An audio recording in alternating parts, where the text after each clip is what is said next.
Ali Kepala Datuk Bandar Majlis Bandar Nasional dia selaku moderator pada hari ini. Dia hala tuju kehidupan dia. Semoga kadang-kadang kita bercakap ni kita bukan ruang lingkup kejayaan kita, tapi ruang lingkup kehidupan kita. Dapat terima tawaran untuk datang ni seminggu lepas, tapi tak dia macam tak macam saya menunggu dalam perlombaan ni. Tak sama belajar. Mak suruh jadi ustaz, awak nak jadi rider. Dia jadi ustaz, boleh berlawan tu fitrah dia.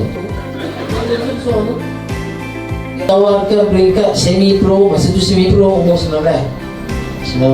Dia mau bagi starting money. Ni dia lagi baik punya start money. Saya kata RM50. Haram ni tu? Haram.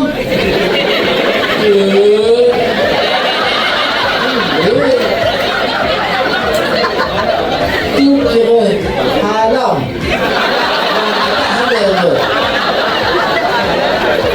Pada mayat kecil. Masa tu 45 berat awak. Bukan, Damai ni berat awak bukan berat. Tuan-tuan tengok saya je. Bila orang tak tengok dia elok. Macam ni tuan-tuan main badminton sama kan. Time orang tak tengok, semua terror kan. Bila time 100 orang tengok, menggeletuk tangan. Saya punya kejuaraan di Asia. Masa tu saya main di Macau, di Filipina, di India, di Gaji China. besar tu dekat. Gaji masa tu US dollar, tapi dia kurang convert je 300 ke 500 je tu. Ada kali Umur 18, young and dangerous. Umur ni memang berisiko. Saya ni pernah macam-macam kalau ada anak yang bawa yang lagi gila ni.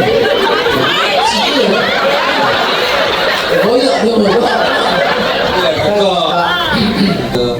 Pencapaian tertinggi saya kalau peringkat Malaysia, saya juara Malaysia tahun 1996 lah.